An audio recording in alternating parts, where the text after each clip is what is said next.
Hello, I'm Stuart Pallister, the editor of INSEAD Knowledge, and we're in Seoul, South Korea for the World Knowledge Forum. One of the highlights of this year's conference, Virgin founder Sir Richard Branson, albeit by satellite link, along with two panellists, Daniel Lamarre, CEO of Cirque du Soleil, and INSEAD professor Jean-Claude Larréché. Well, ladies and gentlemen, it's a great pleasure to be talking to you today at the World Knowledge Forum in Seoul. I really think it is a fitting time for such a gathering.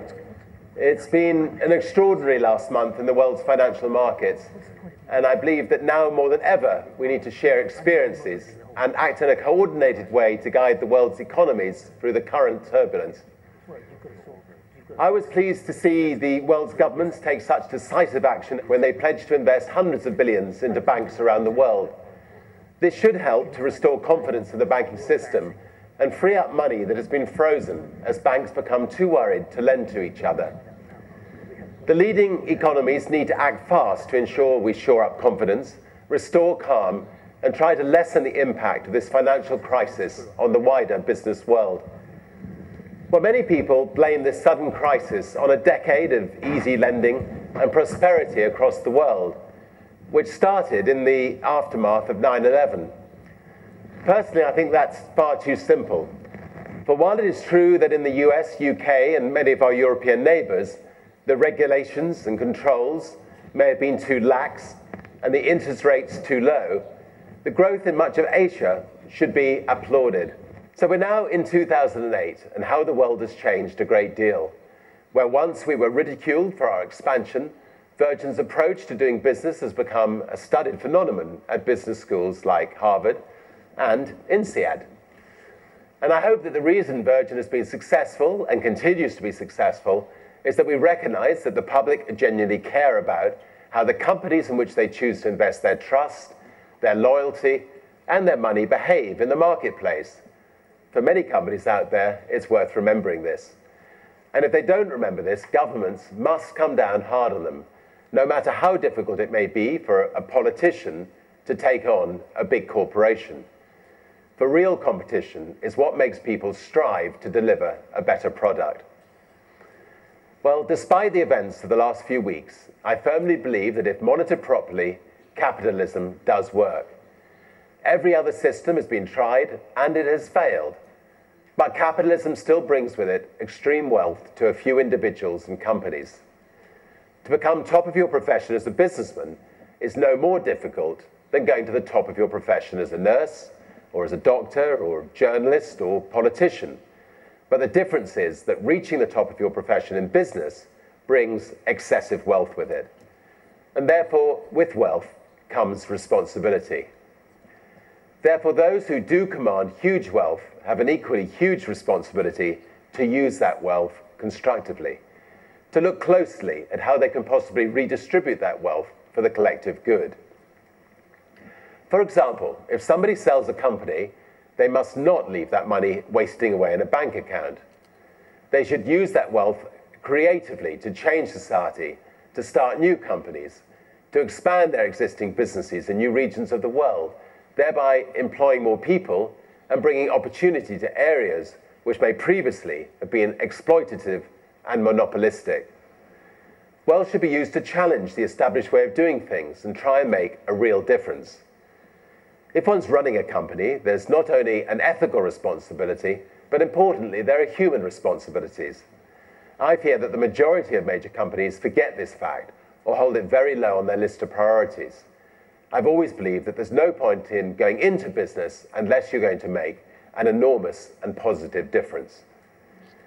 People who work for a company have got to feel passionately about their jobs and feel as though they're involved in what the company is trying to achieve. They must be proud of working for their company.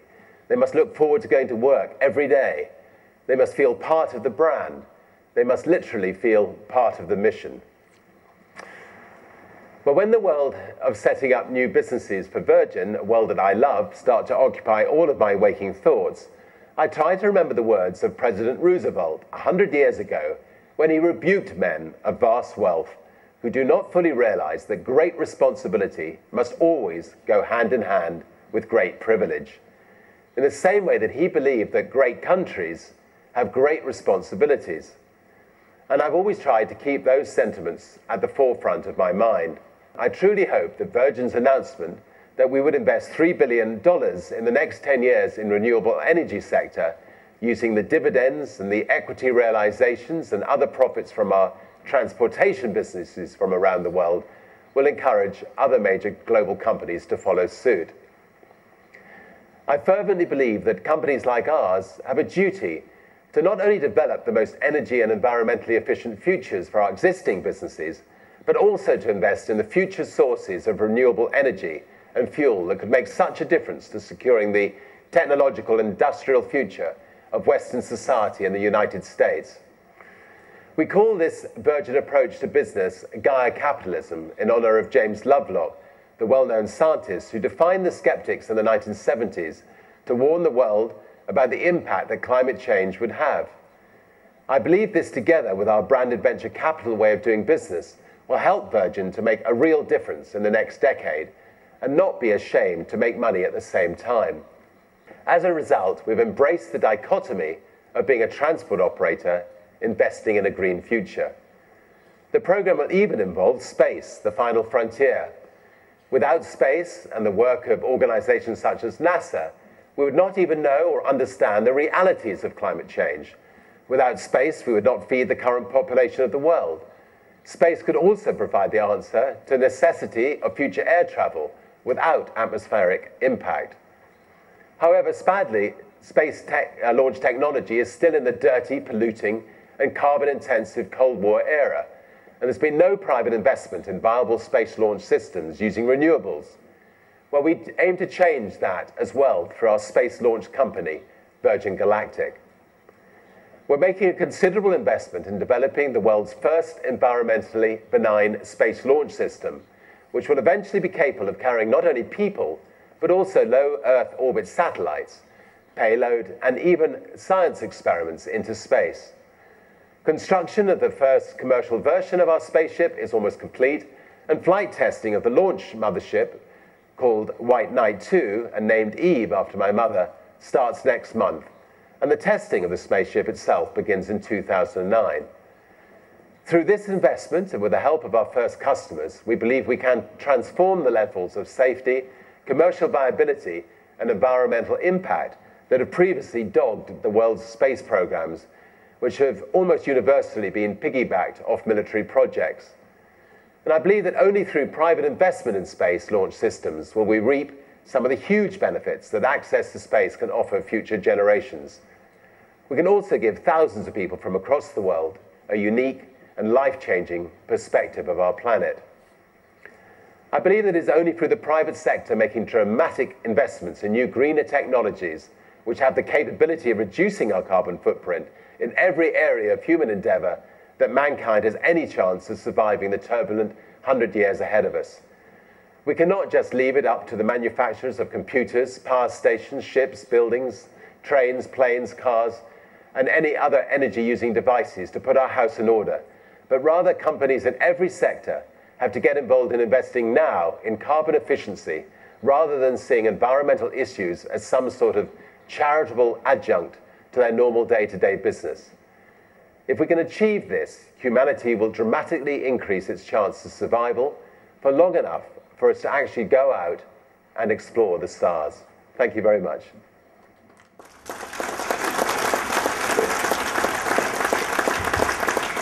Sir Richard, thank you very much indeed. It's Nick Gowing here. I'm from BBC World News. Richard, just before we come back to you, can I just introduce the other two panelists who are here in front of the enormous audience in Seoul. First of all, Daniel Lamarre, who is Chief Executive of Cirque du Soleil, which is opening tonight in Seoul, with many resident circus troupes and also 8 traveling troupes, but also running an enormous business of more than 4,000 employed in that business, Daniel. We'll hear from you in a moment.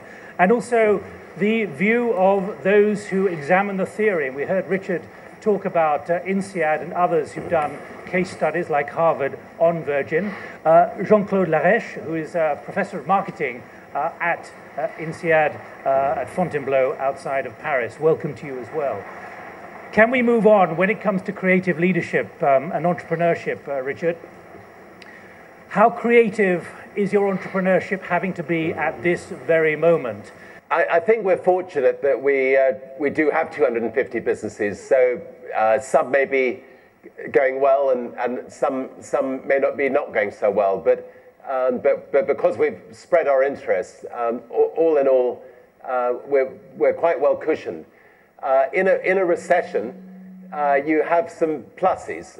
One of the biggest pluses of this recession, and one of the things that actually got us into this recession, was fuel prices that went to $147 a barrel.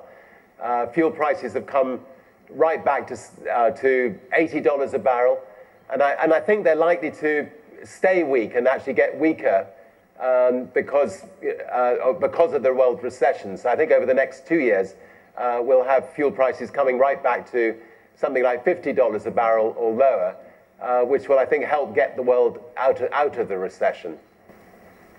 When you say $50 or lower, I have to put to you that in your business, the likes of IATA and Mr. Bissignani, the chief executive of IATA, have been talking about your business, your airline business, which is your flagship business, bleeding badly and many airlines going to the wall. Why are you predicting $50 when others are still fearful of $150 or maybe $200? I'm coming round to asking you, how nimble can you be? You've just declared profits of 60 million sterling. The reason I think that fuel will come back to $50 is that I think the GDP of the world economy will go down to about 1%, maybe just over 1%. And that means that the demand for fuel is going to drop dramatically. There are a lot of airlines that have already grounded a lot of planes. And the result of that, I think, will be a dramatic reduction in fuel. Having said that, I think that we all have to realize that in about 5 or 6 years' time, the demand for fuel is going to be greater than fuel available. And therefore, over the next 5 years, every country has got to try to work extremely hard to try to reduce our need on dirty fuel. And I think that's going to be absolutely essential. We just got to replace our dirty fuel with clean fuel. Otherwise, we could be looking in 5 or 6 years' time at $200 or more per barrel, which could absolutely cripple the world economy again. Let me come to Daniel Lamarre. You have to run an enormous business. You're in the same kind of business as Richard, but in a different way. What kind of challenges are you facing, creative entrepreneurship, at a time like this, Daniel? I think the key word here is flexibility. You know, if there is one term that remains traditional in our language, is that circus in town. And it's very important for us to be in the right place at the right time and be very, very flexible. So transportation, you're right, is a big issue for us. And yes, we are influenced by the cost of transportation. And we have to make sure that we plan our touring show around the world in a very profitable manner. So far, we have not been too touched by the crisis because what the history has demonstrated is that when there is a crisis, people are looking for ways to forget about what's happening in the world, and we're this universal product that people just want to go and see and forget for an hour and a half about their huge problem. Jean-Claude, let me pick up with you. Time is short here, so I'm pushing this quite fast. Jean-Claude Larréché, I have to say you've just written a book, The Momentum Effect. And just so you know that, Sir Richard, you've put on the front cover of Jean-Claude's book an endorsement. This book shows you how to build momentum and leave your competitors trailing in your wake. And that's, Jean-Claude, what you try and analyze, paying great tribute to Sir Richard as well, particularly talking about him as a momentum leader. But how do you see entrepreneurship, creative entrepreneurship, now being challenged by the current conditions? I think creative entrepreneurship will be able to cope with any situation. Creative entrepreneurship is not challenged by crisis. On the opposite, creative entrepreneurship will win in times of crisis. Why will that happen? How do you gauge the effectiveness of entrepreneurs in terms of how they can respond? Particularly, you talk in your book about the conservative older generation who are stuck in their ways. Entrepreneurship for me versus big business is the competition between two big resources. One is money and the other is brains. It just happens that in large companies, we have a tendency to use money first and brains second. In creative entrepreneurship, we use brains first, money second, and in the fight between money and brains in times of crisis, brains always win. Got some questions coming in already, Richard. Can I give you one? What do you think the next big challenge is for the Virgin Group in your mind, particularly in this current financial environment, and particularly after the kind of criticisms you've made of the way this has come about and the regulatory side of it? I don't think there's any one massive challenge. I think each individual Virgin company must continue to be nimble and must continue to to move quickly. Obviously, cash is critical in any company. We've never had a company go bankrupt, and in a situation like this, it's absolutely essential that you do conserve cash. At the same time, I think that companies that do have cash owe it to their country and the people in the country to actually invest that cash in order to grow out of a crisis. There are enormous opportunities, when there is a crisis. I mean, for instance, the price of airlines is going to collapse over the next few months. The price of oil, I believe, is going to collapse over the next few months. And that's the time when we can actually start looking at, do we want to set up an airline in Korea? Do we want to set up an airline in Russia? Do we want to set up an airline in Brazil? So one shouldn't automatically just batten down the hatches. One should also consider about expanding out of it if you've got the cash to do so. Cash is so important that we've just heard from Daniel about the fact that people want to enjoy themselves, if possible, in a time of crisis. What's your assessment of how people are going to spend on your products, whether it be up in the air or on media products? Because it's about disposable income, and that's what's under pressure because of food prices, energy prices, and it's not just in the developed world, it's the developing world where you want to develop business. The best airline never goes bankrupt. The best club never goes bankrupt. The best hotel never goes bankrupt. And so even in times of crisis, people seek out the best. And as long as you've created the best product in your field, you will see other companies all around you going bust, and actually you'll benefit from that. So you'll actually most likely end up the stronger for it. And I think the important thing is that governments actually allow companies to go bust.